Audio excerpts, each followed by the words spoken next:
Bonjour à tous, voici un petit TP de logique que j'aime bien faire en début d'année de terminale avec tous mes élèves de terminale, qu'ils soient en spécialité maths, en maths experte ou autre, parce que ça va vous permettre de savoir ce qu'on attend de vous quand on vous demande par exemple d'être rigoureux.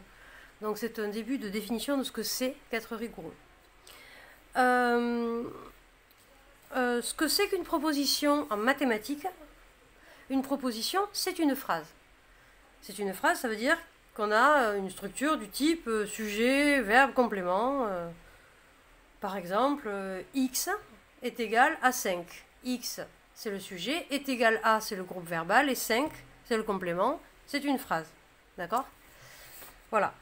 En mathématiques, une phrase peut être vraie. Dans ce cas-là, on écrira un 1 ici, dans cette petite colonne. Ou fausse, dans ce cas-là, on écrira 0. Souvent, les propositions, on les appelle P, parce que c'est la première lettre de proposition et qu'on n'a aucune imagination. Donc voilà, vous aurez 0 quand c'est faux et 1 quand c'est vrai. Dans la logique qu'on va étudier, une proposition, elle peut être soit vraie, soit fausse, mais pas quelque chose entre les deux. C'est vrai ou faux.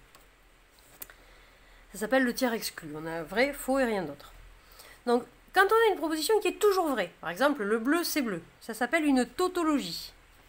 Et quand on a une proposition qui est toujours fausse, comme 2 est égal à 5, ça s'appelle une contradiction. D'accord ? Ce qu'on va appeler la négation d'une proposition, c'est une proposition qui est fausse quand P est, qui est vraie quand P est fausse et qui est fausse quand P est vrai. C'est la négation. La négation de il pleut, c'est il ne pleut pas. Voilà. C'est pas si compliqué que ça en fait. Donc je vous donne une liste de propositions là et je vous demande d'en écrire la négation. Je vous demande de faire pause et d'essayer tout seul. Vraiment essayer tout seul. Pause dans 3, 2, 1, top. Voilà. Normalement vous avez cherché ces propositions et ces négations et vous avez écrit quelque chose. Peut-être quelque chose de faux, mais en tout cas, vous avez écrit quelque chose. La négation de le nombre n est pair. Ceux qui ont écrit le nombre n n'est pas pair, vous avez parfaitement raison et vous avez répondu à ma question. Si vous voulez, vous pouvez écrire le nombre n est impair, parce que ne pas être pair, c'est être impair, si on travaille dans n. La négation de x est positif ou nul. Si vous avez écrit x est négatif ou nul, vous allez chercher votre cahier d'erreur.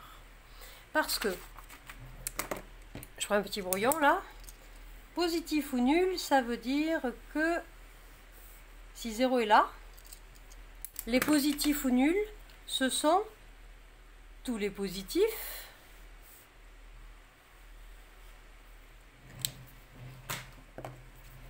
j'ai racheté un stylo parce que voilà.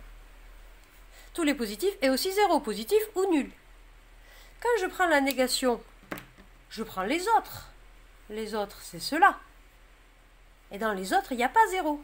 Donc la négation de positif ou nul, c'est strictement négatif. Donc vous pouvez noter dans votre cahier d'erreur que la négation d'une inégalité large, c'est une inégalité stricte. Ça, c'est quelque chose qui nous servira énormément. Ça a l'air de n'avoir de rapport avec rien, mais quand on va faire des démonstrations qui s'appellent des démonstrations par l'absurde, il faudra que nous sachions écrire la négation de ce qu'on veut démontrer. Donc c'est très important. On travaille d'abord sur la négation de propositions assez simples, et au fur et à mesure du TP, je vais vous faire avancer vers la négation d'une implication. C'est vraiment là que je veux en venir. Et aussi vers son utilisation pour faire des sujets de philo, mais on en parlera plus tard. Cette proposition-là, quel que soit n dans grand n, un est strictement plus grand que 1. On vient de le voir. La négation de un strictement plus grand que 1, ça sera un inférieur ou égal à 1. Mais ce qui m'intéresse, c'est ceux qui ont écrit comme négation, quel que soit n dans grand n, ça. Et là, il faut réfléchir à ce que ça veut dire. Quel que soit n dans grand n, un est strictement plus grand que 1. Donc vous avez quel que soit n dans grand n, un est strictement plus grand que 1. Qu'est-ce que ça veut dire? C'est que si je l'ai dessiné, mais un, c'est des termes de suite a priori, vu la notation.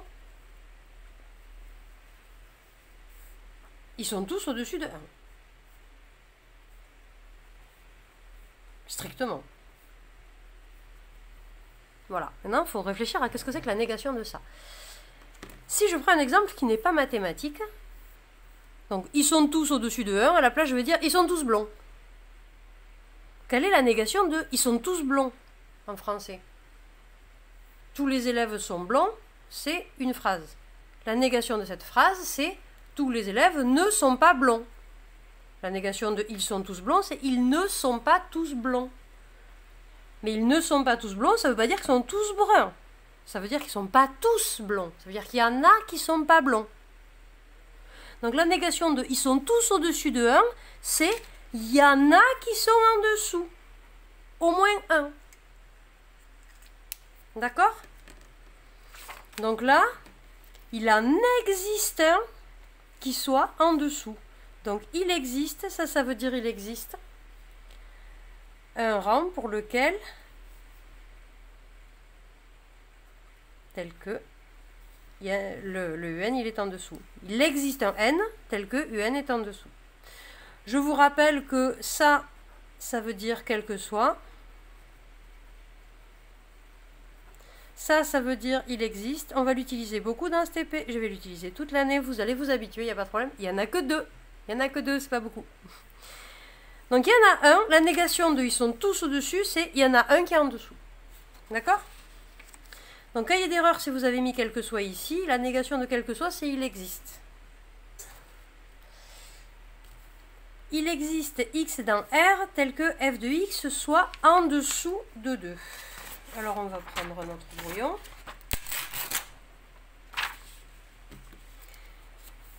Ce que ça me dit si je fais un dessin, alors je ne prends pas forcément la même échelle que tout à l'heure, ça n'a pas d'importance. Ça me dit, il existe un x dont l'image par f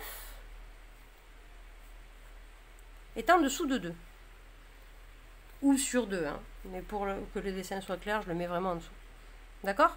Il y a un point là en dessous. La négation de cette phrase, si vous la dites, il existe un x dont l'image est en dessous de est plus petite que 2. La négation, c'est il n'existe pas de x tel que son image soit plus petite que 2. S'il n'en existe pas d'en dessous de 2, c'est qu'ils sont tous au-dessus. Tous au-dessus, ça donne ça. D'accord? Vous n'avez que des images qui sont au-dessus de 2. Qu'est-ce que ça va donner si on l'écrit? Ça va donner que pour tous les x dans R, donc quel que soit x dans R, pour tous les x dans R, f de x est, donc on avait vu que la négation de inférieur ou égal c'est strictement supérieur, ils sont tous au-dessus de 2. Voilà. Donc la négation de quel que soit c'est il existe, la négation d'il existe c'est quel que soit. Maintenant, pardon, c'est pas très bien cadré. Maintenant, on dira que deux propositions, donc deux phrases sont équivalentes quand elles ont la même table de vérité. On va voir ce que c'est, on va faire des calculs de table de vérité là, et dans la vidéo suivante. Donc quand elles ont la même table de vérité, donc je ne veux plus entendre cet équivalent à tort et à travers sans que vous ayez vérifié que vraiment vous êtes capable de faire une table de vérité et de montrer que c'est la même. C'est l'objet de ce TP, que vous arrêtiez de dire des mots comme implique, équivalent, de faire des flèches que vous ne comprenez pas, sans vraiment savoir ce que vous faites, et donc en les mettant n'importe où. Voilà, la suite à la prochaine vidéo.